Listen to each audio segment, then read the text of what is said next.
Hello बच्चों, कैसे हो? अ, ये वीडियो आज बनने जा रहा है स्पेशली उन बच्चों के लिए जो बच्चे लिख नहीं पाते हैं, डेली किसी कारण से स्कूल नहीं आ पाते हैं, स्कूल दूर है या कुछ घर में प्रॉब्लम्स हैं, बीमार रहते हैं। कुछ बच्चे ऐसे बच्चे भी एडमिशन लेते हैं क्योंकि अपना समय बर्बाद नहीं करना चाहते, पढ़ना चाहते हैं।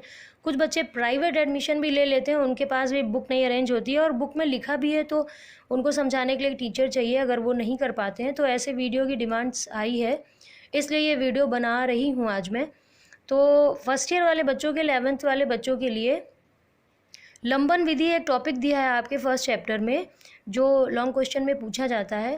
तो बच्चे वो कैसे लिखें, उनको ये अरेंज नहीं हो पा रहा था, इसलिए वीडियो है। चलिए स्टार्ट करते हैं।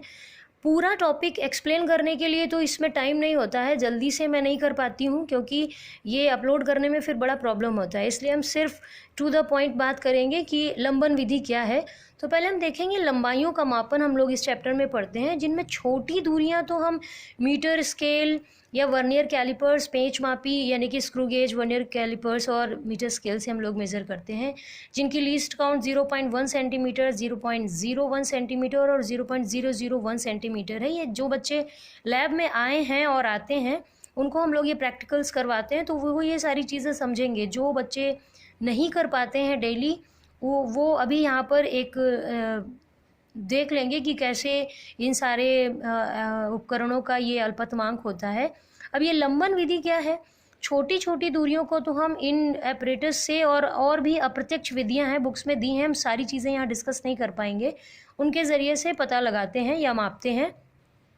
बड़ी दूरियों को हम कैसे मापते हैं, तो यहाँ पर मैंने नोट्स भी दे दिया, आप लोग इसको पॉज करके या स्क्रीनशॉट लेकर के नोट्स लिख सकते हैं, याद कर सकते हैं कि छोटी दूरियों को जो हम मापना चाहते हैं तो metre scale, vernier calipers, screw gauge वगैरह यूज़ करके एपरेटस हम यूज़ कर सकते हैं, माप सकते हैं। लेकिन अगर बड़ी दूरियां हैं जैसे सेलेस्टियल बॉडीज़ हैं, ग्रह हैं, चांद है, इन सब की दूरियां मापन करने के लिए हम लोगों को जो विधि यूज़ करते हैं उसको हम लंबन विधि कहते हैं।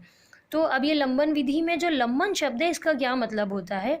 अगर आप बुक पढ़ेंगे, यदि आपके पास है, तो उसमें एग्जाम्पल समझाया गया है कि हम बुक पर कोई एक मार्क बनाए, फिर एक आंख बंद करके देखें, फिर दूसरी आंख बंद करके देखें, तो वो शिफ्ट होता है। अगर आप ऐसा करोगे तो आप देखोगे कि वही जो एक वस्तु हम कंसंट्रेट कर रहे हैं, जो बिंदु हम कंसिडर कर रहे हैं दीवार पर या कागज़ पर, अपनी दोनों आँखों को 1 बाई 1 बंद करोगे, एक खोलोगे, लेफ्ट राइट से बार बार देखोगे तो उसकी पोजीशन चेंज होती है। तो ये लंबन इसी को कहते हैं। लेकिन इसको शब्दों में आप स्पष्ट रूप से लिखोगे कैसे?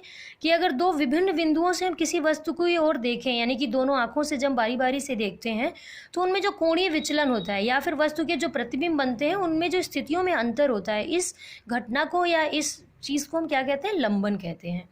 तो और जब हम ये करते हैं तो जो दोनों प्रेक्षण बिंदु हैं या जो आंखें हम यूज़ कर रहे हैं किसी वस्तु को देखने के लिए, जैसा बुक में एक एग्जाम्पल भी दिया रहता है, वो आपके पास हमेशा रहेगी, आप उससे पढ़ भी सकते हो। तो उन दोनों स्थितियों के बीच की जो दूरी होती है उसे हम बेस या आधारक कहते हैं, और उन दोनों स्थितियों के या प्रतिबिंब जो बनता है उनके बीच की जो कोण होती है उसको हम लंबन कोण कहते हैं। चलो इसको हम चित्र में देखेंगे, लेकिन थोड़ा और चीज़ें देख लेते हैं लिखी हुई, उसके बाद में आगे चित्र पर हम चलेंगे। अब यहाँ पर क्या है?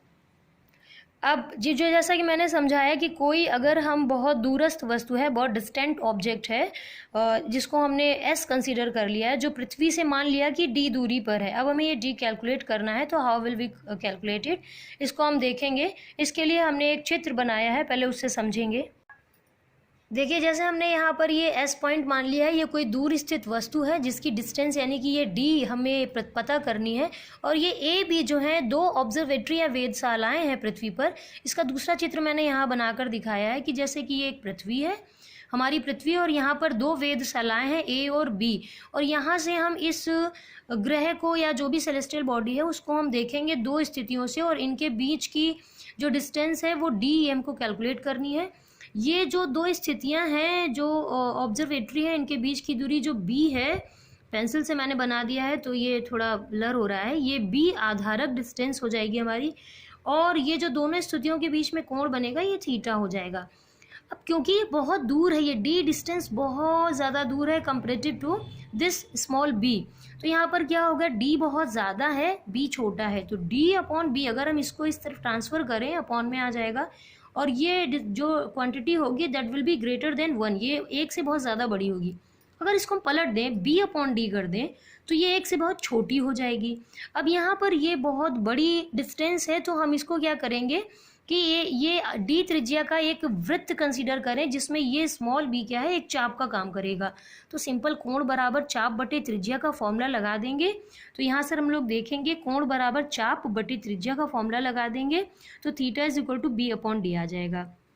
इससे ये जो d है, जो हमें मापन करनी थी, d बराबर क्या आ जाएगा, b/थीटा हो जाएगा।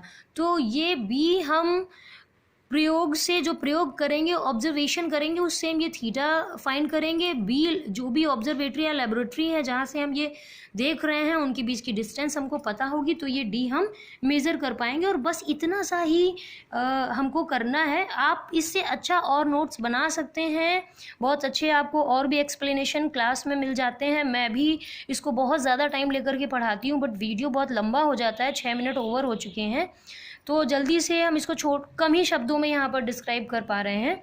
अब यहाँ पर क्या है, इस लंबन विधि से हमने अभी इसकी डिस्टेंस मेज़र की है, लेकिन अगर हमें इस ग्रह का, ये जो सेलेस्टियल बॉडी है, इसका अगर हमें साइज़ या डायमीटर पता करना हो तो इसके लिए भी हम इसका यूज़ कर पाएंगे। कैसे करेंगे, मान लेंगे कि जो सेलेस्टियल बॉडी या ग्रह हमने कंसीडर किया है उसकी जो डायमीटर है वो d है। चलिए इसमें हम आपको दिखा देते हैं।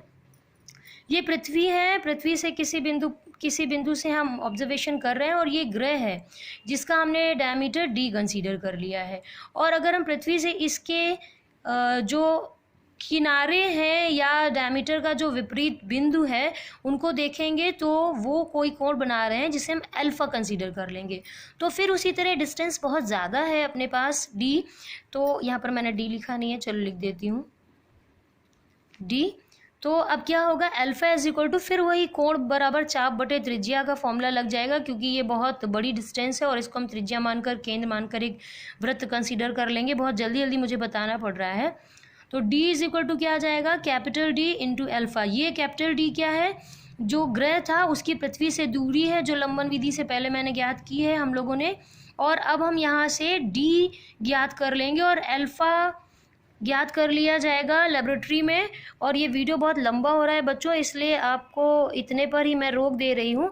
कुछ हेल्प तो आपको मिल ही जाएगी। अगर हेल्प मिलेगी तो प्लीज़ आप लाइक, शेयर, कमेंट कुछ करिएगा, जिससे मुझे पता चले कि आपके लिए जो हम मेहनत कर रहे हैं आपके लिए लाभदायी हो रही है। थैंक्स।